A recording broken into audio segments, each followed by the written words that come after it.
அச்சமில்லை அச்சமில்லை அச்சம் என்பதில்லையே உச்சி மீது வானிடும் வீழ்கின்ற போதிலும் அச்சமில்லை அச்சமில்லை அச்சம் என்பதில்லையே. இந்த பாட்டை கேட்கும் போதே நான் யார் என்று உங்களுக்கு தெரிந்திருக்குமே. ஆம், நான் தான் உங்கள் மகாகவி சி. சுப்பிரமணிய பாரதியார்.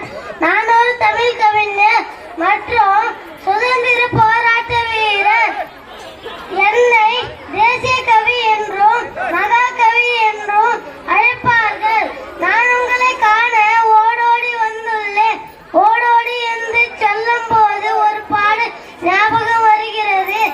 ஓடி விளையாடு பாப்பா, நீ ஓய்ந்திருக்கல் ஆகாது பாப்பா, கூடி விளையாடு பாப்பா என்று நான் பாடல் பாடிய பாடல் வரிகளுக்கு ஏற்ப குழந்தைகளே, நீங்கள் ஒற்றுமையாகவும் மகிழ்ச்சியாகவும் இருக்க வேண்டும்.